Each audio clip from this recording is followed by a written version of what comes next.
Good morning. Welcome to Exploring Economic Development with MEDC, episode 34. Today, we do not have a special guest, but we have a lot of special guests, which is you, our viewers, that have asked us a whole bunch of questions, and we're really excited to engage with everybody, talk about what's going on, and you asked us pretty much anything. So, Jill, are we prepared to answer just about everything? Of course. Of course, that's right. That's what we're here for. We're here to answer all the questions. It's been a long time that we've been just you and I here in the show. I'm excited about today's episode. This one's really fun because it's questions from people that, what were we calling them? Our fans? We have fans? Yes, our followers. Our economic development Fans. Yes, Mm-hmm. MEDC fans. MEDC fans. So part of the reason why I think we were wanting to do this episode is because we've been producing the show now for over 2 years. We've had a number of guests, and actually, when we first, a lot of great guests. I love great guests. We have a lot of great guests, and I feel like as the producer and co-host, I feel like I've learned so much over the past few years. Obviously, working with the MEDC, learning about Marlboro, and I mean, Marlboro resident here, fan for life. Panthers eat hawk meat. But learning so much about economic development, the importance of it, so many different things I didn't know were happening in our awesome city. Yeah. So it's been really good. But sometimes people can't watch the entire episode all the time. Or join us live. Right. So what's good is that we are streaming to Facebook, YouTube, LinkedIn, and WMCT TV's cable access channel, public cable access channel. So we're excited about that. And you can, of course, watch all these episodes on the replay. But this episode is dedicated to answering questions from residents, from people. People were emailing us questions. Yeah, we got a lot of great questions. Yep. And on Facebook, too, we had some great comments there. So we wanted to make sure we took some time and review anything that they want us to go over. And if you missed the last episode, which would have been episode 33, Yep. we talked to Dr. Dan Riley from Marlboro High School, and Connie Askin from Big Brothers Big Sisters talked about the MEDC program, which was a really interesting, exciting conversation, but another way for our business community to get involved with our schools, and just a really great program. So if you missed that episode and you're interested in becoming a mentor, check it out. Definitely. Yeah. So without further ado, well, I want to make sure. So if you are watching us live, you can comment and we'll be able to see that, potentially integrate any questions that you might have into the show. So I want to say hi. And actually, I do want to give a quick immediate shout out to WMCT TV. Oh, man. So we had an audio issue right before we went live, which is about 3 or 4 minutes ago. Yeah. I'm not at all still sweaty and red-faced from that. But just shout out to Ryan and his team at WMCT TV because they were able to quickly give us a different audio interface. So thank you. Thank you very much. Also, they've done such a great job. So much growth over the last few years. I mean, I first started working with them in the middle of the pandemic, and they were like, all right, we're going to lean into it. We're going to live stream all of these games, graduations, important ceremonies. So they've done a great job, and we really appreciate you. So we've also got some people joining us. Tony B with the awesome Boston Red Sox logo. Good morning. Hello. How are you? And our biggest fan.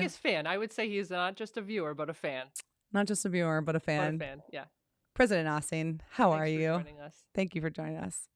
And anyone else? Luis DaCosta, thank you. Great job as always. Thank you for joining us. And so as we're going to pop up some of the questions that were sent in earlier this week, you can also chime in if you've got different questions. We'll do our best to answer whatever's coming our way. Yeah, absolutely. So you want to jump into some of the questions? Jump into it. We had some really good ones on both Facebook, LinkedIn, some of the questions that were emailed. So thank you, everybody that sent in questions. We'll do our best to answer them. And if you have follow-up questions, you know where to find us. Make sure that you give us a call, send us an email. Or Now, wait. Meredith right now is quoting from our bi-monthly video newsletter, City Happenings, which just dropped. Released yesterday. Yeah. Monday? Tuesday? What day is it? One of those days. Who knows? Yep.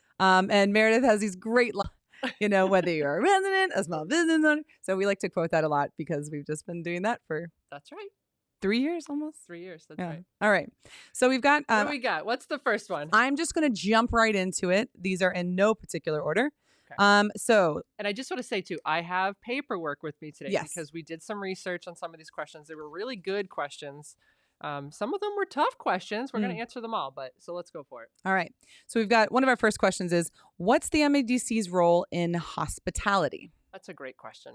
Yeah. And it's something that I don't think people necessarily know that we even have our hands in, that's something that we're involved with. But we have a really robust, it's called a hospitality program at MEDC, but we're talking about kind of hotels, restaurants, but also kind of sports tourism. Mm-hmm. So as you know, and as many folks in Marlborough know, we have the largest number of hotel rooms outside of Greater Boston. Yeah. So Marlborough is kind of a hotel mecca, which is really kind of cool for Metro West area in Massachusetts alone. But really what supports the hotel industry in Marlborough is both the sports center, but also the corporate business. So you have people that are flying in from all over the country to go to different corporate things throughout the week. Yeah. And we always kind of joke around, we call it heads in beds in Marlborough. We're trying to always get heads in beds. So the corporate folks have their heads in the beds during the week. And then on the weekends, Thursday kind of to Monday, depending on the tournament, the sports center really accounts for a large number of those rooms. Yeah. A cool fact, the sports center accounts for about 43,000 room nights a year. Those are not all in Marlborough. You know, that's the total number of room nights that they're accounting for all of their tournaments. But that's a huge number. Yeah. It's a huge number. So we really try to play an active role in making sure that both our hotel industry, our tourism industry, our corporate folks are all talking to each other. So one of the things recently that came up was post-COVID, a lot of new faces in the hotel industry, new faces over at the sports center, which was sad. Wes was at the sports center for many, many years. For anybody that's familiar in Marlborough with the sports center, Wes was there for I don't even know how long, but he was born and raised in Marlborough, phenomenal figure that was able to really help work with the hotels, that kind of thing. Wes is gone. Mm-hmm. So we have new faces over there, and we have new faces at the hotels. Pre-COVID, there was a lot of things going on in terms of a calendar. And when tournaments were coming in, we were able to really make sure that everybody was on the same page and talking to each other. Yeah. That had kind of fallen off. Yeah. So during COVID, everybody switches over. There's new people. No one's getting together. So we have really tried to take an active role over the last, I would say maybe 2 months, of when now people are back. Travel's back. Corporate travel's back. The tournaments are back. How do we make sure that all those people are talking to each other once again, so that there isn't this headbutt? When there is tournaments that are coming to Marlborough, we want those people staying in Marlborough. We want them to stay in our hotels. We want them to go out to eat in our restaurants. We want them spending their money here in Marlborough. So we've stepped in as an organization with Lindsay Jowrick heading the hospitality program here at MEDC to try and rebuild those relationships. Yeah. We've got a calendar that we put out to the hotels and to the sports center and to the entertainment folks, anybody, the trade center. What do you have going on? When is it? So that together as a community, we can look at the entire calendar for the year and say, okay, here's the sold out weekends. This is when everybody in the restaurants needs to be ready to go on their A game, because you're going to have a whole bunch of people in your restaurant coming. I can only imagine some of our local restaurants like not if knowing. they don't know. Yeah. And then they're not prepared. And then being bombarded and maybe then, just having that extra staff there. Absolutely. And that all, again, we talk about this all the time. It's Richard Tomanek's thing. It's the brand of Marlborough. So when a kid is coming to play at a hockey tournament, you know, they don't necessarily remember who won the game, but they remember their experience in Marlborough. And all of those things play into it. All of that makes the experience what it is. And so we all try to work together to make sure that the experience of Marlborough is a good one. Yeah. So with hotels, I mean, are in terms of them all knowing just to be prepared, but also maybe they adjust their rates at different times just to make sure. Okay. Yeah, they can do those different things, but also we can look at what are the weekends that we don't have a lot going on. Yeah. So then we, as a team at MEDC, we go out to different trade shows, different things to try and attract, you know, business for those weekends to try and make sure that the hotels are getting enough business year round. So for someone that maybe is a little nervous about traffic or wanting to kind of keep things quiet in the city, and they might not be totally thrilled about all of the hotels, what can we say to them in terms of like why this is all the hidden perks on this? Well, I mean, the sport, again, it goes back to revenue that's coming into the city, right? So you have 1 million visitors a year to the sports center. First of all, the sports center is tucked away on Donald Lynch Boulevard. Absolutely. And, you know, there is a little bit of traffic. I do live on a street that's a cut through that goes to the sports center. So there is traffic. We see sometimes some of the Patriot Ambulance folks going down there and things like that. But it's exciting. Yeah. It's really exciting. When there's a really cool tournament going on, you can go into the sports center and it is bustling. People are happy. Things are happening. But it feeds our economy. Absolutely. It directly feeds our economy, because all of those people that are coming in to watch the games, they need to eat. They need to stay somewhere. They need gas. They Yeah. need all types of different things when they're here, and that's supporting our local economy. And so it's helping those small business owners. Absolutely. And then if we can just tie in that part about the small tax bills that's on our food and dining and where that goes and how that improves Marlboro as well. Good plug, Jill. Good plug. You learned that, didn't you? Guys, I'm learning so much about economic development. Yeah. So another fact that I don't think a lot of people know or just don't remember, but anytime you eat out in Marlboro, there's a small little teeny tiny tax that you don't even really realize, but that money goes right into the parks and fields in Marlboro. So the turf fields, all those really cool things that you're seeing, that money goes right back into our fields. Absolutely. Parks, which is cool. Right. And then another thing I just want to say, there's so many things we could talk about in terms of hospitality, but we run both a monthly hotel group and then a quarterly restaurant group. Again, it's all Lindsay. She is everything. Visit Marlboro, restaurants, hotels, all that kind of good stuff. But we have trainings for all of our employees and any of our hospitality employees, whether that's Serve Safe, the CPR classes. Yeah. We pay for all of the Marlboro employees to have all of those certifications. So I remember being a waitress at the Piccadilly ages ago. Piccadilly Pub. You really just dated yourself. I know, it's true. But man, best fish and chips. Anyway, really? Yeah, it was so good. Actually, it's still good over there. Anyway, when I worked there, I remember needing to pay. Yes. I drove out to Worcester and I had to do one of those classes, and I was paying that as an employee. So that's a small hidden perk. Yep. And CPR and as well. Yep. Yep. All those classes. I mean, it's a way for us to give back to that industry. I mean, they're a huge driver of revenue to the community. Yeah. I mean, that parks and fields, pot, all that kind of stuff. Yeah. And then MEDC is funded through the local hotel tax. So, certainly part of when we were created, it was, we're going to do this, but we're going to have a portion of our mission to help support those initiatives. Absolutely. So it's all going right back it's into cool. the city and improving our city. All right. Did we want to, so I think Lindsay was reminding us of, she linked. Okay, so if you're watching on YouTube, Lindsay dropped the link to our Inside the Industry Sports Tourism. Now, I do have a clip. Do we want to show that clip? Sure. Absolutely. All right, so we're going to show a quick clip of when we had some special guests. So the video will explain itself. What a thrill factor for the families, again, that are traveling for these. It's not just about the players. It's about everyone that they bring with them and the commitment they make together. Yeah, for sure. So turn that back to economic development, right? Okay. And why it's so important. So that 100 teams or 100 junior Bruins teams or whatever represent 2 or 3 people per player. So 100 teams is 1,600 players. 1,600 players with 2 or 3 or 4 people per room, because they're all from out of town, generally speaking. Now you're talking about 8,000 people.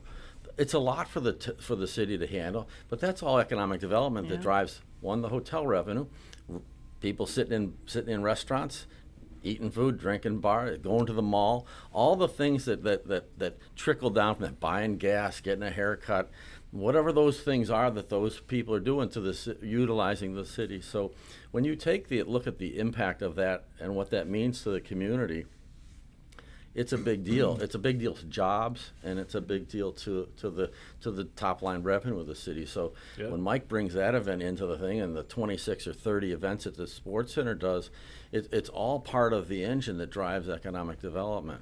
And it's bodies, and sometimes traffic's a problem, but it's good stuff. So it's all about that, and it supports the community. Statistically, we have about 2 to 3 million people coming each year to the New England Sports Center. So if you go back to roughly through 3 decades, you're looking at 60 million people. Yeah. So who not just coming to play hockey tournaments, who coming to eat, go out to restaurants, go and shopping. So I think it's a huge impact. That's why everyone knows Marlboro, the center of the universe, right? When I was talking with some of the Bruins players, they actually said to me, they said, we know the Sports Center, and they actually said, you'll be very hard-pressed to find a pro hockey player who hasn't gone through Marlboro at some point in their career, mostly probably through juniors tournaments or something like that. But he's like, you'll be very hard-pressed to find a pro who didn't go through there at some point in his career with the ultimate tournaments or something. That's kind of cool. Yeah, right? That's an interesting point. Yeah, I mean, imagine that's true. All the amount of juniors and stuff that end up going pro, and and then you had to talk about some of the players, or they go pro and then they come back and they're coaching a team later or something. But they said it's almost hard pressed to find a hockey player, certainly in New England, but even in the country, the reach of it, that doesn't know where Marlborough is on the map in Yeah. Massachusetts because they've been here. It's amazing. Okay, so I'm going to agree with one thing there. Yeah. Marlborough is in fact the center of the universe. And I'm gonna say, hey, I'm glad when I'm wrong. When it's 2 to 3 million visitors a year, not a million, I'm gonna go with that stat from now on. So that's phenomenal. Awesome. Yeah. So thank you to that team. It's a great question. Hospitality is a part of what we do. There's a lot there. If anybody wants to learn more about that, we love to talk about it. Call Lindsay. She's got a lot of cool things going on, but our Visit Marlborough website is also a great resource of information for all things hospitality related. Absolutely. Yeah. All right. So we're going to go to the next topic. Let's hear it. What do we got? One of my favorites is the Toolbox. So we mentioned the MEDC Toolbox a lot. Yeah. So what is it? Who benefits from it? Who might qualify? Do we have any stories that you want to share? Yeah, the Toolbox is near and dear to my heart. It's something that we started in 2016 timeframe. It was actually the first project I worked on when I came to MEDC. So when we came in, kind of the problem at hand that we had was, okay, we're really good at attracting large companies to Marlborough. At the time, Boston Scientific had just come in, Quest Diagnostics, GE Healthcare, and we were using what's called the TIF program to attract these companies to come in. I'm sure we're going to get into TIFs in a little while as well, but the thought was, okay, that's phenomenal. We've got all these big fish that are coming in. Yeah. We did not at that time have a lot of larger blocks of space that were available in the city. So it was like mid-sized blocks of space, smaller blocks of space. Yeah. And Tim Cummings at the time kind of said to me, he challenged me with, come up with some sort of programs that are, whether they're similar to the TIF program or something different, that can help incentivize some of those smaller to mid-sized companies that don't necessarily qualify for the TIF. Yeah. Because at the time, the TIF was really our only tool that we had in our toolbox in terms of an incentive outside of expedited permitting, business-friendly community, which are all phenomenal things that we use to attract companies to come to Marlborough. But we didn't have anything concrete in terms of programming that we could offer. Yeah. So we came up with the Toolbox. It's been a phenomenal program. It's really grown. It's done incredible things for small business in Marlborough. Yeah. Some of the recent recipients, Borough Burrito over on the east side of the city, we were able to help them with a grant to get up and running. One of the famous gems of Marlborough, Lost Shoe Brewing and Roasting Company, phenomenal. But we were able to help them actually purchase the coffee roaster with some grant funds. We helped them with some rental assistance for a couple of months after they got up and running. So it's just a program that's really, really great for small and local business folks, entrepreneurs that are looking to get up and running. It's a grant. Most of them are grant programs. We do also have a loan program, which is separate from the Toolbox, but they all kind of mesh together at a certain point. But they're reimbursement grants. And so there are 4 programs in the Toolbox right now. We have a rental assistance program, a storefront beautification program. We have the amenities program. That's the one that the Lost Shoe Brewing, those folks took advantage of. And then also just called the Small Business Incentive Program, which is structured very similar to the TIF, but it's for smaller companies that don't trigger that assessment change. Yeah.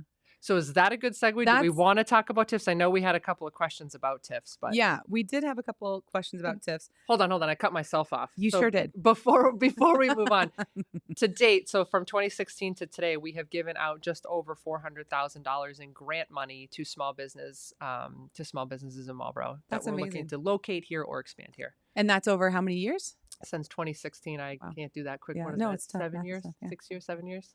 That's incredible. So my perception when I first came in with the MEDC, just as someone that worked in the school system, I didn't know much about what you all did, what we all did. So it was so good to learn that there are so many programs, whether you're blasting it out on social media or not, but we're doing so much to support local small business owners. It's huge. Dancing Orchid was another one. That was 2 years ago, I think, but we were able to help Patricia with a grant to move her from Hosmer Street to downtown for more foot traffic, and she has been a phenomenal addition. One of the most recent ones was we gave a grant to Wemmy and Welly from Wellies, which will now be Wemmy and Welly from Wellies and Wemmys because they're opening Wemmy's Kitchen and Lounge in the old fish space. But we're able to help incentivize that project to move forward. Yeah, that was a really important one to us and to the city because there's been a lot of restaurant movement lately. And in the fish restaurant, closing at the end of last year, we were really paying attention to that spot, really trying to help the right user come in and make sure that there is still a really nice restaurant of that caliber downtown. Yeah. So that was That's fun. awesome. Yeah. That's very exciting. All right. So you mentioned TIFs. TIFs. Do we want to go there? I think we need to Yeah. because let me see what specific question. Can we talk about TIFs? Why are they good for the city? Yeah. Yeah. I think that's something that people look at tax breaks, businesses. What's going on? Why should we be excited about that? Yeah. I know that we do have like a 4-minute video that we're going to want to share. Do you want to say anything before that? Yeah, I mean, and it's a relevant topic. So just this week, the city council, the finance, they heard a proposal for a TIF for a little company named Moderna. So yeah, a little company named Moderna. I'm not sure. I've never heard of them. Yeah, maybe. rings a bell. But so that it's an important tool. Yeah. And it's often a tool that people don't necessarily always understand all the mechanics of it either. So it's a tool that's available to businesses that are coming in to communities in Massachusetts or expanding in Massachusetts. It is important to make the distinction. It's not available to residents. It's not available for resident expansions or things like that. It's only available to businesses that are coming into the city. It's a state program. Yeah. So it's not a city program. It's a state program. It's through the EDIP, Mass Office of Business Development. So what it is if a company is coming in and they're investing into a space and they're putting in a significant amount of money that's going to change the assessed value of the property. Yep. They're able to get a savings on that improved value over a certain number of years. The city does not ever lose a dollar because if they didn't come in, we would continue to collect money on that base amount of money for however many years that it is. Right. With the company coming in, the value of the property goes up. And so at the end of the TIF, we will collect this amount of money up here. Yeah. They're receiving a savings on that improved value, which if they never came, we would never see that improved That's value. right. Is that? No, that's right. That's good. I know what we're about to share. So I'm like, You want me to stop? well, I'll stop. I'm just saying. Roll the clip, Jill. Our favorite guest, Roll our the clip. biggest fan, Said definitely it pretty talks. good himself. I mean, Yeah, go for it. all Roll right, the clip. here we go. I think people sometimes don't understand the mechanics of a TIF, and we're constantly battling this, is it on all the taxes that come in? Why are they getting a tax break? Why aren't they paying any taxes? We're going to take BJ's as the example. That's the one that everybody's been talking about. So BJ's is coming in. They're putting in an estimated $36 million into the campus, which is an existing building in Marlborough, bringing 800 on-site jobs, actually going to be more like 1,100 jobs, from day to day. Those people are going to be eating at our restaurants, shopping in our places, staying at our hotels. They're going to be stimulating our economy. Out of that $36 million that they're investing in the property, the $8 million garage is the only piece of the project that is increasing the assessed value. And the assessed value increment is only $1.8 million. So the savings that they're receiving, the TIF, is only on that $1.8 million. That is correct. What is the benefits of that, and how do we make sure that people understand how it actually works? I guess that's the most common question I get asked is, hey, why are you giving some outside company a TIF? I'm a homeowner, I want to put in a garage on, why can't I get a TIF? Right. So the simple, though not popular answer is the legislature has set it up as a business attraction tool, not a, go upgrade your home. It doesn't do it. Of course, not a popular answer. Right. All right. But the reality. But the reality is, it's only available to businesses that come to cities and towns. So over the course of time, what have we had? Maybe 30, 40 TIFs, I think. I mean, only maybe 10 are active right now. They've served the city extremely well. Right. I mean, again, the trade-off for the city is the relief in some of the future taxes on the new growth part is offset. Do we see it's offset by the improvements to the facility, the people that come into this, and how many jobs are you bringing in? Right. And do we see that we're going to get return on that investment or that tax relief over that period of time?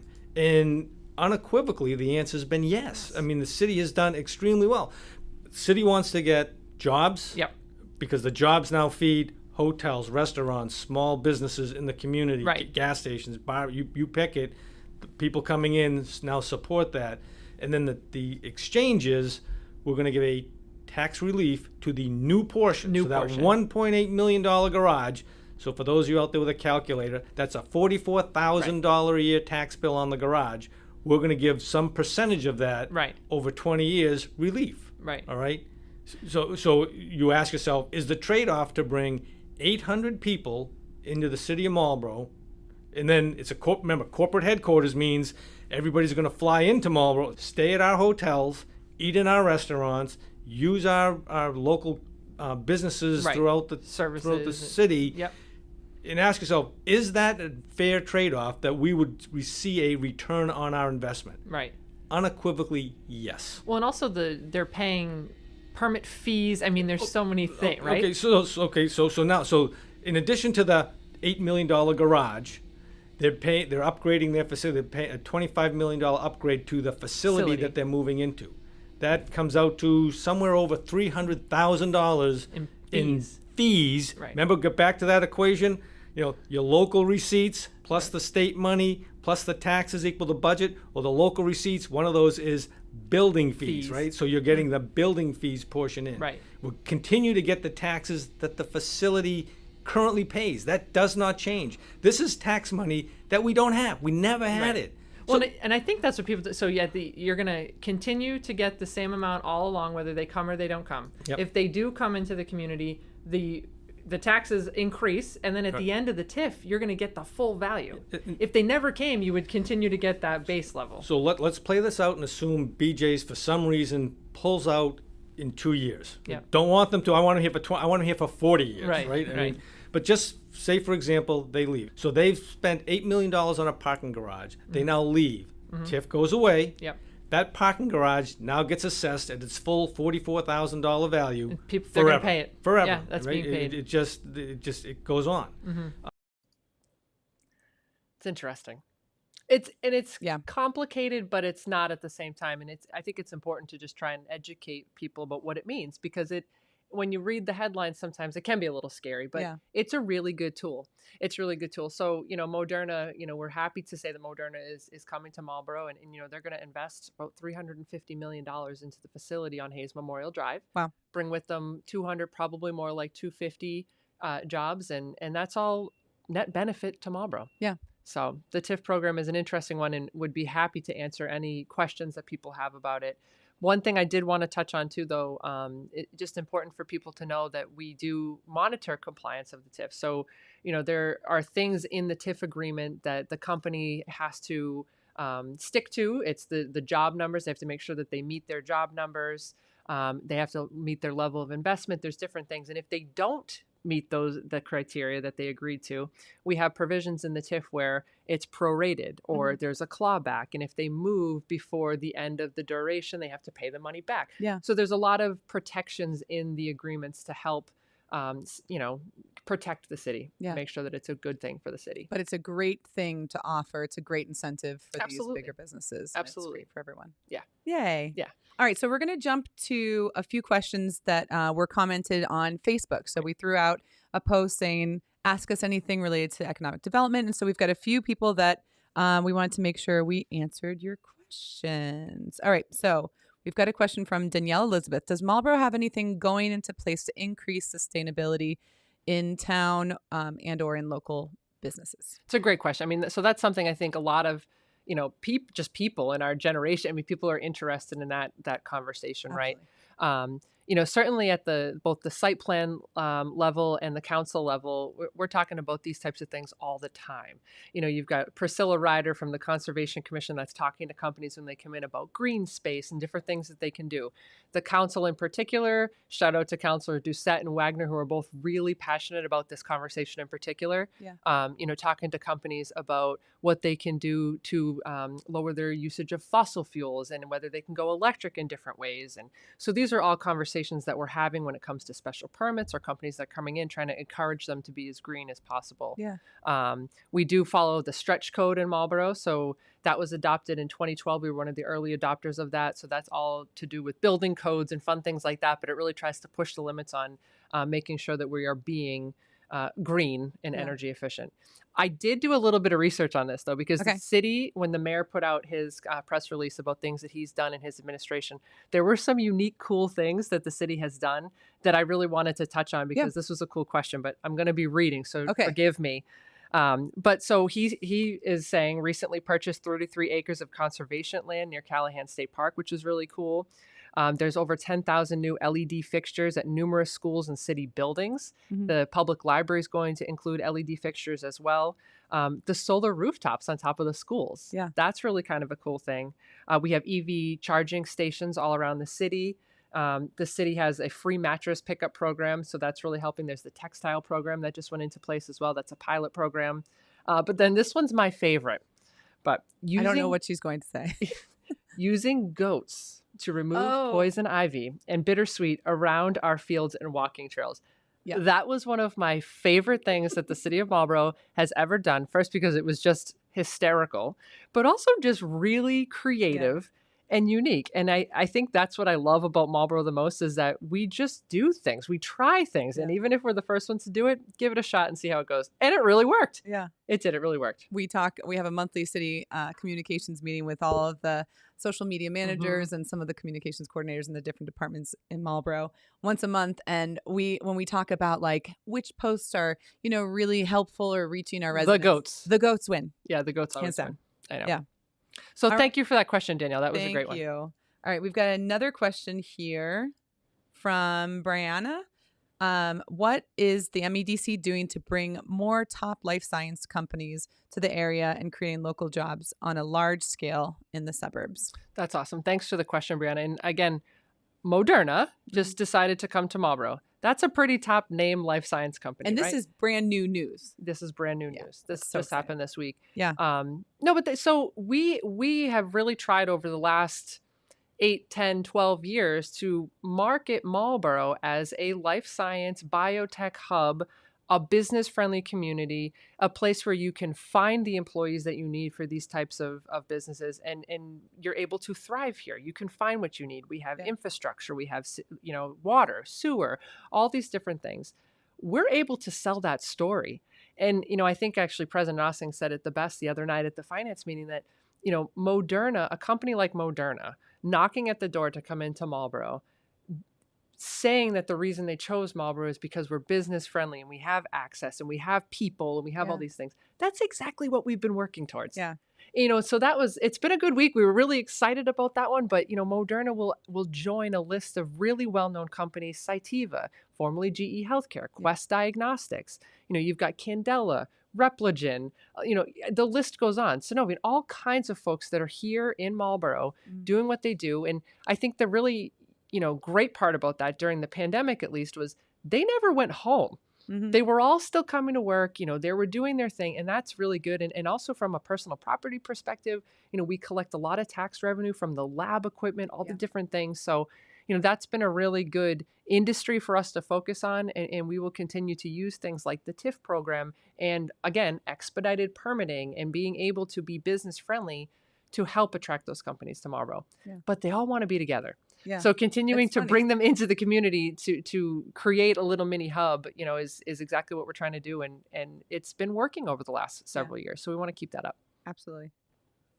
All right. We've got a few more questions. We've got a question from Jacqueline Kelly. How is Marlborough planning to address high cost of housing, both buying and renting? And similarly, how is the lack of available housing being addressed? This is potentially a tough question, right? It is a tough question. Yeah. But it's a very topical question. It's a question. It's a topic that people are talking about, at the local levels, at the national level. It's a topic. Yeah. So I am not a housing expert. So I'm going to put that out there first and foremost. But I can say that Marlborough is having this conversation right now. Yeah. It's both at the council level, the mayoral level, they're all talking about it.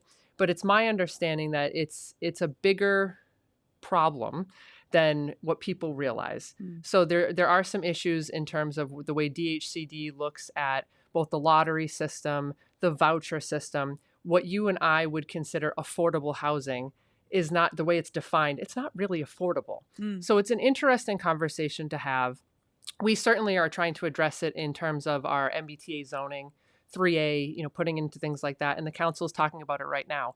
We are above our 10%. But we are adding housing in Marlboro. There's been a lot of units that have been added over the last several years. So I would say Marlboro is doing our part, and it's definitely a conversation that's ongoing. And I'll leave it at that. Okay. All right. Thank you. And we've got a question from Andrea. I heard that there will be a pop-up shops downtown this summer, and I'd love an update on the paving downtown. I'd love to learn more about both of those projects. Yeah, so the pop-ups, we are so excited about the pop-up shops. If you've been to downtown recently, there are these really cool sheds that are in between Chin's Garden, Crown Fried Chicken, in that area right there. Yep.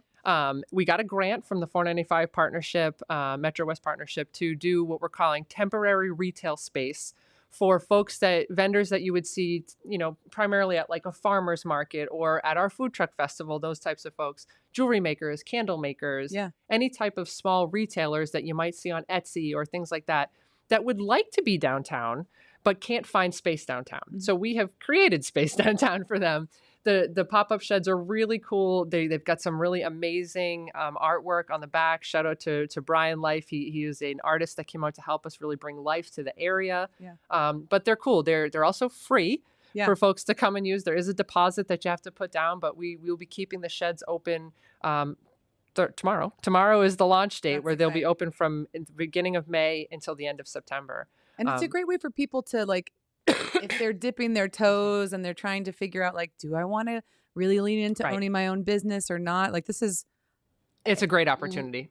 I can't even say low stakes. It's awesome. Reach out to us. Yeah. There's a cash deposit only just to make sure that we don't double book or anything. Yep. And just to make sure that nothing happens to the space. Absolutely. They have electricity inside of them. They lock. They're really kind of cool. There's going to be space for you to put up your things. It's really kind of show up on Thursday.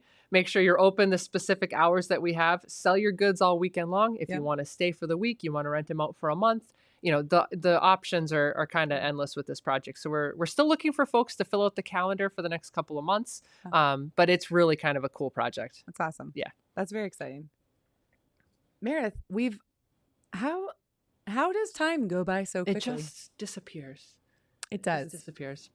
Is there anything else that you want to talk about? I mean, we've got there was one question. There was one ahead. question that I remember being submitted. Yeah. That I just thought was really kind of a cool stat. Was how many jobs have been created since I started at MEDC? Yes. Hold on. Let me pull that up. Yep. That was a good one. So how many jobs were created here in Marlboro over the past year? Over the past year, the number was 500. So that was 2022. Yeah. But so I did some tallying of the numbers, and I came in 2015. So starting from 2016 to 2022, we've created just over 4,000 jobs. That's amazing. Which is incredible. Yeah. Those are jobs that are available to Marlboro residents. And, a lot of the work we do with the school to business of trying to make sure that the students in the community, the folks that they know these jobs are available to them. And there's so many different types of jobs. And I just think that that's a really cool thing to think about when you're talking about companies coming in and the work that we do here at MEDC. And the pressure that existed when you and I were in our senior year of high school, probably the same year, it was right? A long time ago.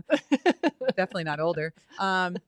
But there was a lot of pressure at that time. I mean, the question wasn't, are you going to college? It was, where are you going to college? Yeah. And pandemic or no pandemic, I think that the times are just shifting. Yeah. So there are a lot of people, I had a gap year before it was cool to have a gap year. And now a lot of students and graduates are understanding that, before I make this financial decision to take out loans, before I decide to pick up and pay tuition, out of state tuition, they're evaluating how they want to spend their money. They're realizing through You're smarter than I was. Yeah. Well, just the fact that there's so much information accessible to all of us, right? You can go online and find answers to almost anything. So people are understanding, wow, those loans are not just something money you get for free. They follow you forever. Exactly. So I think that this next generation is really understanding that and wanting to make sure.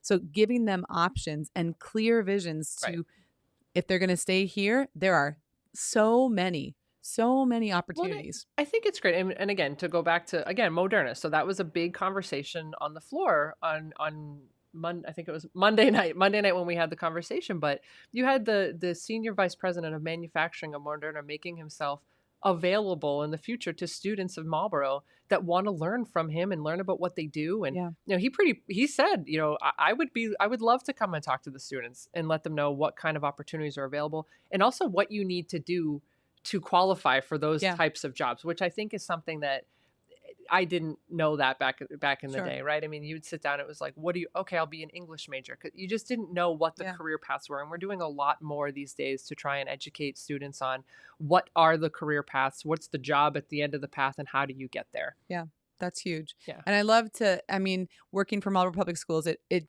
always gets me excited when companies are willing to do that real life conversations. Right.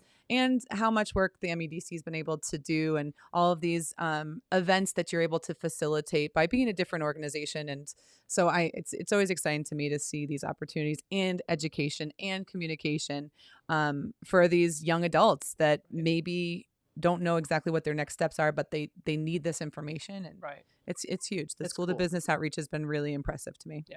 Yeah. Oh, wait. What? I forgot to mention something. What? Sorry. All right. So you make me nervous, Jill. I'm sorry, I do. So Meredith doesn't like surprises, but I just have to do this little shout out.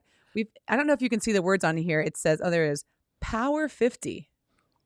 Who's that beautiful lady? Thanks, Meredith, Jill. Can you tell us about this article? We don't have time to read it all, but tell us about this Power 50 and congratulations. Thank you. Harris. Yeah. Thank you. No, so Worcester Business Journal, I was named one of Power 50 top 50 people this year of influential folks in the Central Mass economy. So that was a great honor. I appreciate Worcester Business Journal naming me that. But I will just say this about it. You're only as good as the team you have behind you. So thank you to all of my team and the folks that are at MEDC to help us get these kind of things. Yeah. So it's a great award. It's a great award. So exciting. I saw Thanks, the article online and, we got to laminate this, put it in a frame, do something. This is a big deal. Thank you. And you know what's really cool? It was not the only Marlboro person to be on that list. We actually had 3 other female leaders in Marlboro that were also on the list. Natalie Friel from Resilience, Larissa Thurston from St. Mary's, who's also a board member of ours, and then also Shruti from DCU. So it was a awesome. Stacked list of Marlboro female leaders. Woo-hoo! So that was really exciting. So thank you, Jill. I appreciate that. You're welcome. Awesome. You're welcome. All right, that's it. That's it. That's all we've got for today. If we've sparked any additional comments or questions or things you want to hear about, we're always all ears, and you can write us an email, give us a call, or find us at www.marlboroedc.com. Follow us on social media at marlboroedc.com. That's awesome. So thank you so much. We appreciate you. Happy Wednesday to everybody that's watching, and we will see you next month for episode 35.